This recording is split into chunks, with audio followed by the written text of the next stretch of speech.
Bienvenue sur Invest Academy. Je vous souhaite tout d'abord une très belle année 2024, qu'elle vous soit profitable en termes financiers, en termes de santé, au niveau de vos proches, enfin dans votre vie en général. Donc, je refais cette vidéo sur le chiffre d'affaires du troisième trimestre. On analyse un petit peu LDC et selon moi, pourquoi c'est la meilleure société en termes de risque-rendement sur 2024. Une des meilleures sociétés, je dis bien, en France. Tout d'abord, je voulais remercier déjà ceux qui m'ont dit que le son n'était pas bon sur la dernière vidéo.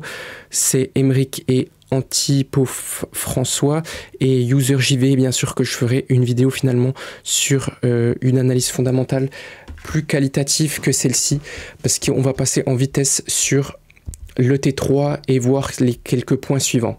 Et donc voilà. Donc pourquoi je refais la vidéo? Parce qu'en fait c'est Mehdi, mon ami Mehdi, avec lequel j'ai beaucoup déjà appris. En fait il m'a passé un document, il voulait pas forcément que je le diffuse parce que maintenant il travaille, je l'en félicite, avec Youssef et son collègue chez Master Bourse. Donc je le remercie. Et voilà, je ne lui fais pas diffuser le document parce que c'est le sien et celui d'un ami à lui également. Donc voilà, pourquoi je refais la vidéo, c'est pour ça. Et c'est vrai que je tiens à dire qu'au début, je m'inspire toujours de Top Invest, mais j'essaye de trouver mon propre style, voilà, un petit peu pour remettre l'église au centre du village. Donc voilà, et pourquoi je refais la vidéo? Parce que le son était pourrave aussi. Donc au niveau de la perf du titre 2023, j'ai fait la vidéo, je l'ai un peu plus transcripté, on va dire. Donc au niveau de la perf 2023, aujourd'hui on perd 2,14%, donc l'action est quand même assez volatile. Sur 2023, elle a une perf de plus de 30%. Donc ici on peut voir, on se place ici 30 décembre jusqu'au 29 décembre, on est à 30,23%. Roland, ils nous disent quoi ici? Ils nous disent qu'on a eu une performance sur les 12 mois de 33,3%. Donc je pense qu'ils incluent le dividende. Donc perf absolu, voilà. Ils incluent le dividende. Donc on a une très belle performance de la société LDC, notamment parce qu'elle a une très faible valorisation. Elle délivre ce qu'il faut en termes de performance.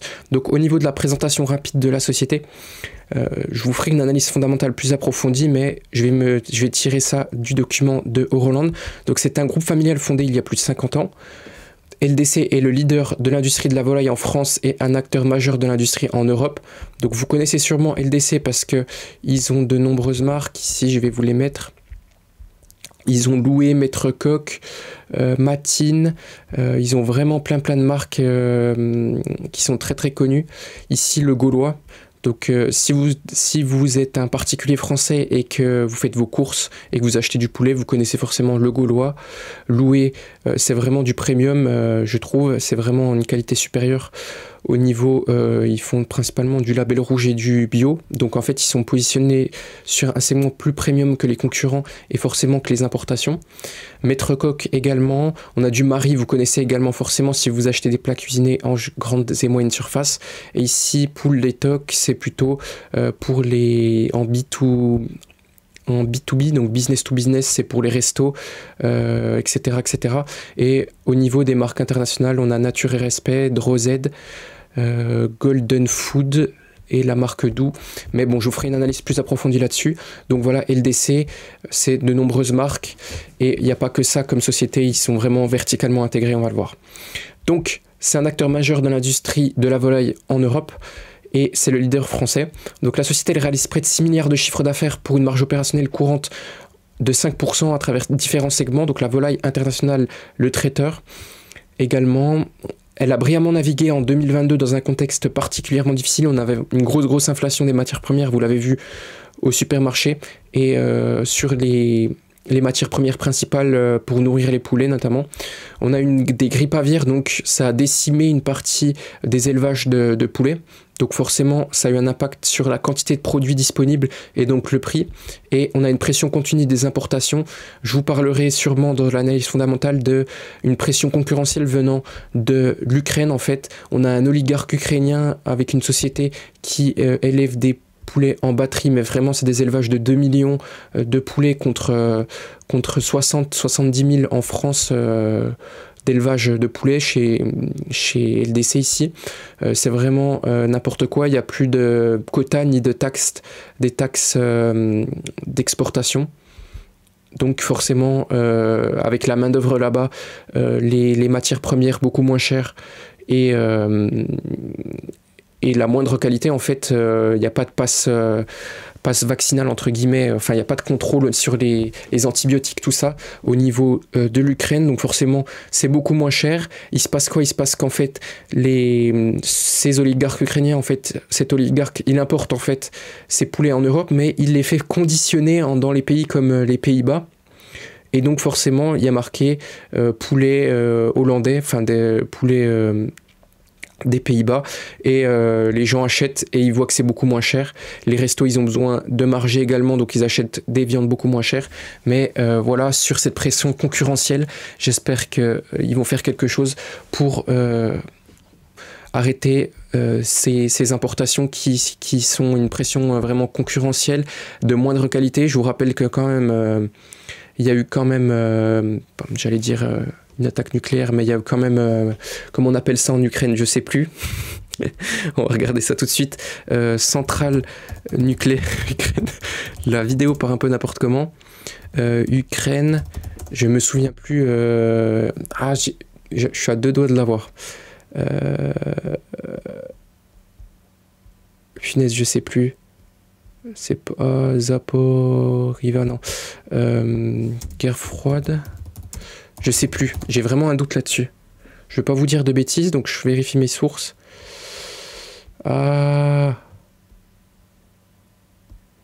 Accident nucléaire, bref, je sais plus c'est quoi le nom, mais bref, on a quand même là-bas eu des irradiations par une centrale nucléaire qui était pas en forme. Voilà, donc on revient vraiment à la vidéo là, parce que je me suis un peu éloigné. Ici, donc au niveau du T3, j'en étais là, présentation de la société. Donc, LDC, on va y arriver, j'en étais là. Donc LDC, voilà, c'est un leader européen, donc on était sur les importations. Donc LDC rentre à présent dans un nouveau cycle à l'issue duquel il compte atteindre un chiffre d'affaires de 7 milliards d'euros, donc taux de croissance annuel moyen de plus 3,7% par an pour 3 ans. Donc, et une marge opérationnelle stable, étant donné les qualités indéniables du modèle mêlant dynamisme, décentralisation à la force du pricing power, parce qu'ils ont 40% de part de marché en France, et la clarté des relais de croissance, expansion internationale traiteur, le titre représente une réelle opportunité d'investissement. Donc, on a une croissance en fait annualisée du chiffre d'affaires de 8% par an. Donc ça veut dire que ça double en un peu moins de 10 ans le chiffre d'affaires de LDC. Donc c'est une très très belle performance boursière et de croissance du chiffre d'affaires pour une société plutôt jugée défensive. Ici, je voulais vous montrer rapidement le communiqué de presse. Je pense qu'ils atteindront largement les 6 milliards de chiffre d'affaires fixés pour l'année 2023-2024. C'est l'effet important ici. Donc, en fait, sur les 9 premiers mois, on a une hausse de 7,7% du chiffre d'affaires, moins 1,1% en volume. Et à périmètre identique et à taux de change constant, on a un chiffre d'affaires qui progresse de 4,8%, donc c'est plutôt pas mal comme croissance organique, associé à des volumes commercialisés en baisse. Sachant qu'en fait, on a un effet défavorable de la hausse des prix, notamment ce qui va intervenir sur ce S2. Et dans un environnement marqué par des tensions persistantes sur le pouvoir d'achat, vous l'avez vu en GMS, tous les prix ont explosé depuis de 10, 15, 20% par rapport au début de l'année 2022, donc c'est vraiment énorme. Voire au confinement à cause des prix de la guerre Ukraine-Russie qui a fait monter le pétrole et toutes les matières premières. Donc voilà, LDC il a conformément à ses engagements poursuivi les baisses de tarifs sur le pôle volaille, notamment parce qu'il y a une loi qui oblige LDC à répercuter à la hausse comme à la baisse les prix des matières premières pour la vente, l'élevage et la vente de volailles, donc ce qui intervient dans l'élevage de la volaille. Et donc en relation avec la baisse des prix des matières premières, et relancer ses efforts promotionnels sur... voilà, ils ont relancé en fait, du coup, pour pallier à cette baisse des prix, l'effet prix qui était assez énorme l'année dernière, et au S1 encore, au S2 l'année dernière et au S1 cette année. Donc ils ont relancé les efforts promotionnels pour essayer de retrouver du volume, et donc on a un chiffre d'affaires qui progresse sur le T3 de 2,6% avec des volumes en hausse de 0,4%. Donc les volumes reprennent peu à peu, c'est assez important. Et à périmètre identique et taux de change constant, l'évolution est de moins 0,8% en valeur et des volumes stables. Donc voilà un petit peu pour ce que dit le communiqué de LDC. Au niveau finalement de la communication ici de Euroland, c'est sorti ce matin. Donc en fait, on a un chiffre d'affaires T3 qui est en croissance de 2,6% et ça nous fait du moins 0,8% en like for like. Je sais pas pourquoi ça bug autant. Voilà, c'est bon, on n'y est rien. Donc en organique pur, on est à moins 0,8%. Notamment parce qu'on a un effet de base assez défavorable. On est en ligne avec les attentes et ça traduit un léger ralentissement qui était forcément attendu. La dynamique du groupe en fait dans un contexte de baisse des prix sur la volaille en France et de reprise des promotions. Donc comme on l'a dit juste avant, on a un CA qui ressort à plus 7,7% en 9 mois et 4,8% en organique et on a confirmé les guidance, donc plus de 6 milliards de CA et un ROC supérieur à 350 millions d'euros, donc c'est assez important.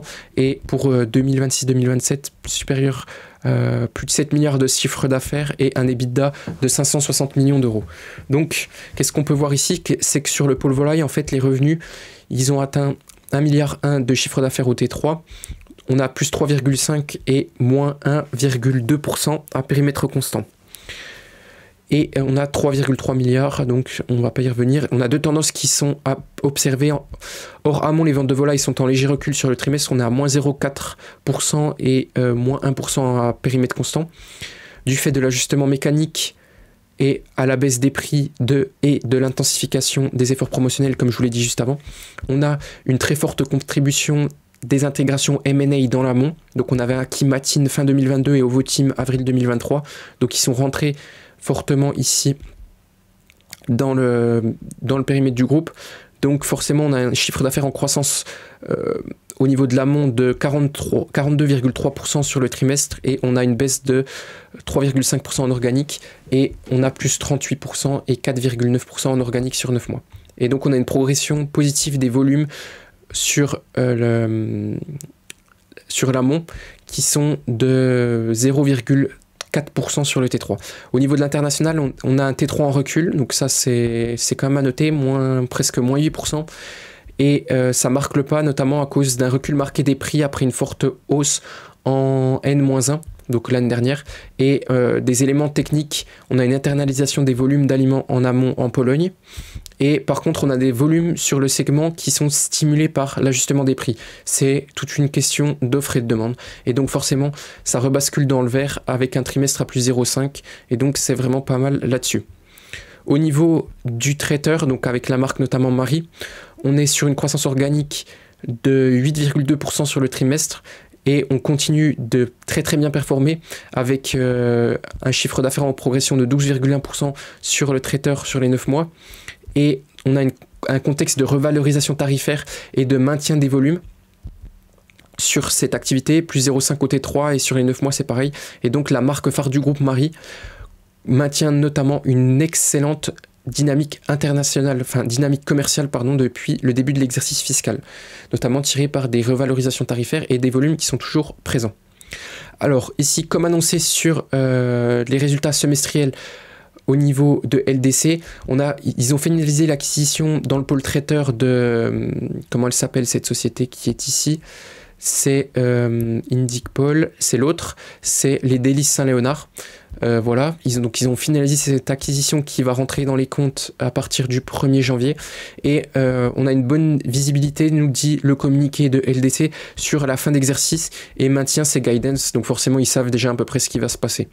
Donc on a celle d'un CA, donc la guidance c'est un CA supérieur à 6 milliards et donc ça impliquerait un CA en T4 en décroissance de plus de 10%, donc moi j'y crois pas trop, je sais que le management est plutôt conservateur.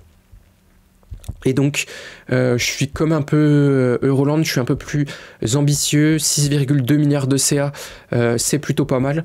Sur les 12 derniers mois, on s'approche de ça et un T4 attendu en hausse donc de 3,1% et S2 2,9%, donc je pense que c'est probable quand même, malgré un effet de baisse de prix qui devrait être encore plus marqué sur la fin d'exercice, notamment parce que l'année dernière, les hausses de prix étaient très présentes, un effet de prix très très fort. et un ROC à 375 vs 350, soit une marge opérationnelle de 6% et un ROC S2 de 181 millions d'euros. Donc vraiment une très très belle guidance et une très très belle année pour LDC. En conséquence, ils sont à l'achat à 182 € sur le titre et un potentiel de hausse de 30%.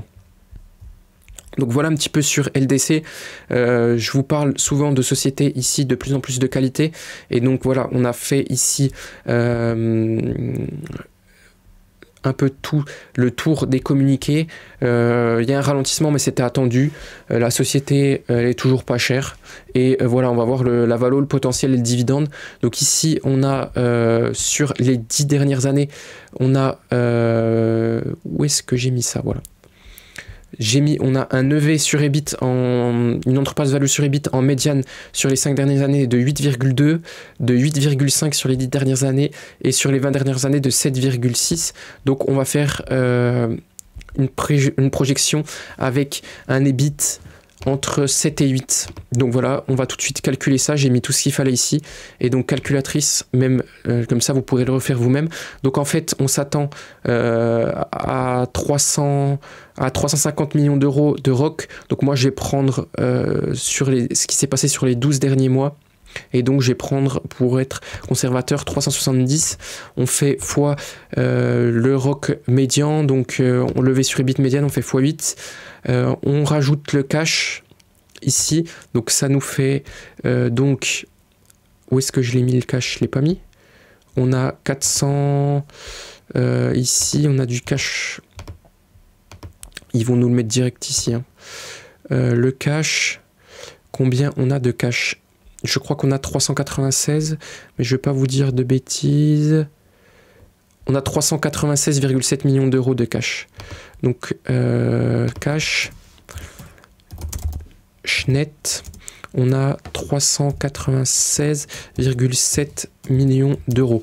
Donc, voilà, ici. Donc, on rajoute le cash qui c'est 396,7 millions de cash et on divise ça par le nombre d'actions qui est de l'ordre de 17,635 millions d'euros, millions d'actions, pardon. On a 169 € l'action. Donc là, on était à 7 fois. J'ai pris 7 fois ou 8 fois? J'ai pris 7 fois. Donc 7 fois les bits, on est à 169 € l'action. Égale upside de combien du coup avec le cours actuel, la diminution du jour? 137. Voilà, ça nous fait un petit 23,6% de hausse, donc plus 23,6%. Donc en fait, si ça se réalise vraiment, je pense que de toute façon j'en ai en portefeuille. Pour rien vous dire, je suis assez positif sur le dossier. Voilà, j'ai loupé, j'aurais dû en reprendre un peu là en septembre pendant que le titre était dégoûté, mais je me suis pas assez focus sur ce titre-là. Et donc j'ai un PRU à 125,16 et on a une cotation à 137. Donc si elle revenait franchement en dessous des 125, 120, je pense que j'en reprendrai. Mais du coup j'ai un biais un peu sur le titre quand même, je tiens à vous le dire. Donc ici, sur la valorisation, on part à 8 fois les bits maintenant, donc c'est parti. Je vous fais ça rapidement, 8 fois 370 millions de résultats opérationnels courants. On rajoute le cash net qui est de 396,7 millions d'euros. Voilà.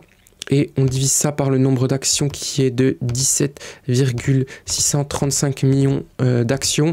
Et on tombe à 190 € l'action. Donc 190 €, ce qui nous donne au cours actuel, on est à 137, je le rappelle, 38,9% de hausse. Donc c'est assez significatif. Pour rappel, pourquoi je suis assez positif également sur le dossier, c'est qu'en fait on a un catalyseur court terme. Qu'est-ce qu'un catalyseur court terme? C'est de 1, en fait la société fait des acquisitions, la société communique mieux et donc l'acquisition, on a eu ici, comme je l'ai dit juste avant, les délices Saint-Léonard. Donc ça c'est une petite acquisition, mais c'est toujours 50 millions d'euros de chiffre d'affaires en plus. Et ici on a une acquisition qui fait 228 millions d'euros de chiffre d'affaires en Pologne. C'est un moyen de consolider le chiffre d'affaires, de le faire augmenter pour l'exercice prochain. notamment. Et en fait, on a un risque très très fort de synergie. On va redresser les marges ici sur Indicpol, où on va avoir en fait quelque chose, un pôle en polonais significatif avec 700 millions d'euros de chiffre d'affaires en année pleine.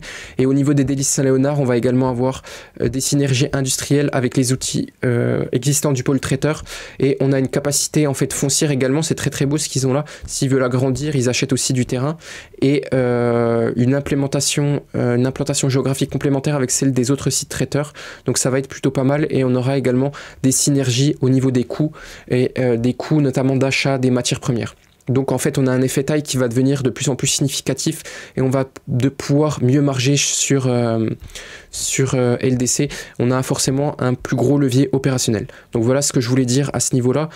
Qu'est-ce que je voulais vous rajouter de plus? Donc voilà, on a donc entre ces deux-là, on a entre 20 et 40% de hausse du titre pour cette année 2024 selon moi.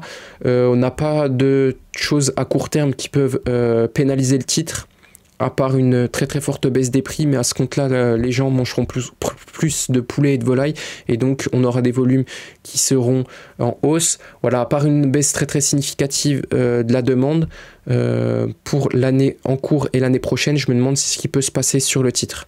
Sachant qu'on a on a quelque chose qui va arriver dans les acquisitions qui vont arriver dans les bacs. Ça va nous faire du presque 280 millions d'euros qui vont arriver directement si l'acquisition est finalisée en Pologne. Donc ici, je vais vous montrer un peu le SWOT Euroland. Donc ils ont fait une analyse fondamentale, et donc moi je me fie vous allez me dire en fait qu'est-ce qui se passe sur LDC. LDC n'est pas une belle société parce qu'elle a 5% de marge opérationnelle normative. Je vais vous dire que vous vous trompez, parce que en fait ce n'est pas la marge qui fait la belle performance de la société. C'est pas la marge qui fait que c'est une belle société, c'est le retour sur les capitaux employés. Et chez LDC, elle devient assez énorme là avec le premier semestre qu'ils ont sorti, vraiment exceptionnel. En fait, on a un retour sur les capitaux employés de presque 18%. Moi, je voulais calculer ici à 17%. Donc, si je vous ferai une petite vidéo, dites-moi si vous voulez que je vous montre comment calculer ROCE. Et voilà ce que je voulais vous dire là-dessus. Voilà, 18%. Donc, une société, c'est pas parce qu'elle a une petite marge que elle n'est pas très très performante. En fait, c'est la rotation de l'actif économique. Donc, si avec très très peu de capitaux, on peut faire tourner la société, donc on ressort forcément une très très bonne rentabilité des capitaux employés, donc plus de cash malgré une faible marge, comme les sociétés d'intérim finalement. Donc ici, je voulais vous montrer le SWOT de Euroland. Ici, donc pourquoi on investit dans LDC? Donc croissance annualisée moyenne de 8%, 40% de part de marché en France. Voilà, on a vraiment un track record très très sérieux chez Euroland. Donc je vous mets ici les choses les plus marquantes, c'est que en fait on a voilà des 40% de part de marché, donc on fait le marché en France, on peut mettre nos prix entre guillemets, même si on est assez limité en GMS parce qu'on peut pas fixer nos prix librement, mais on a quand même une capacité à faire bouger les prix. Il y a des marques fortes comme je vous l'ai montré, Louis, Gaulois, Maître Coq, qui sont plutôt premium, notamment Louis. On a un actif de production qui est bien investi et moderne, capacité d'innovation, on a un modèle simple et pro-efficace, un acteur incontournable pour les éleveurs en France. Il traite très très bien les éleveurs, d'après ce que j'ai entendu. La stabilité d'un actionnariat familial et long terme, c'est très très important également, malgré le faible flottant de la société, parce que finalement, en fait, on n'a que 13% de flottant, donc la liquidité est très très faible. C'est un peu un point noir du titre, malgré presque 2 milliards 4 de capi.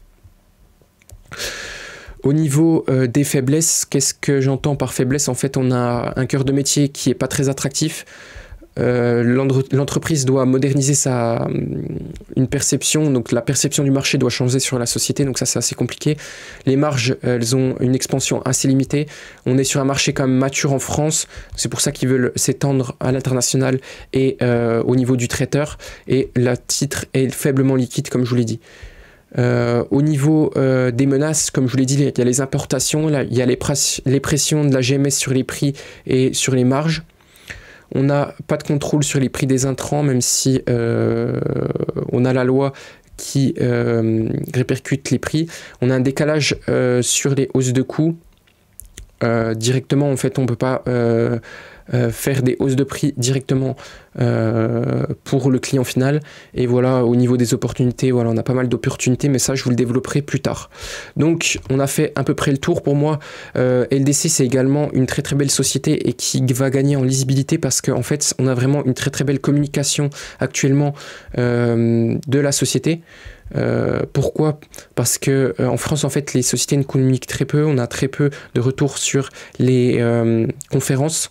Les conférences call, on les a pas, contrairement aux sociétés, par exemple, suédoises, nordiques, où en fait, on a les conférences call enregistrées avec les questions et réponses, le Q&A, tout ça. Et donc, franchement, c'est une très très belle communication de Monsieur Gélin actuellement, que ce soit sur la visio Euroland que je vais vous montrer tout de suite, ou des passages assez récurrents sur Boursorama. Donc voilà, ici, Philippe Gélin, donc, ici, qui est chez Euroland. Ils ont fait une visioconférence organisée par Euroland en novembre, je crois. Donc je vous inviterai à la voir, je vous mettrai le lien si ça vous intéresse en description. Et il détaille un peu la stratégie et ce qui se passe chez LDC. Donc voilà, selon moi, on a quand même une bonne opportunité sur LDC. J'attendrai quand même que le prix diminue un petit peu, mais la société peut continuer son bonhomme de chemin. Au niveau du dividende, je voulais vous le montrer ici. Hop. Le dividende, il est soutenable et en très très belle hausse. Où est-ce que je voulais vous le montrer? Hop, où est le dividende? Ici, je vais vous le montrer. Bref, on s'en fiche, je vais vous le montrer ici. Alors, dividende. Per share, il n'y a plus. Dividende per share, voilà. Ici. Je vous le mets en année pleine et la société a presque toujours augmenté son dividende. La distribution est très très raisonnable. Donc ici, elle met pas en péril, on met pas en péril la société pour verser un dividende à tout prix. Je pense que c'est soutenable. On a un yield à combien actuellement? On ne sait pas. Dividende yield. Ici, indicated. Non, ils veulent pas nous le mettre. Ici, dividende yield. Si je vous mets sur les 12 derniers mois, on a un dividende yield de 1,51%, mais il y a du potentiel à la hausse du dividende. Je pense cette année qu'il va encore être augmenté de 10 ou 15%. Donc voilà, sur LDC, ça a été un peu long, mais j'espère que ça vous a plu. N'hésitez pas à liker la vidéo, à vous abonner, à commenter si vous voulez une analyse fondamentale de la société et que je passe sur d'autres sociétés. Là, actuellement, je fais une analyse fondamentale de Mouri Construct, une société belge dans la construction, une société familiale très bien gérée. Et n'hésitez pas, donc, comme je vous l'ai dit, à liker la vidéo, à vous abonner, à activer la cloche des notifications et à me dire si le son est très très bon, meilleur que sur la première vidéo. C'était Invest Academy. Ciao, ciao.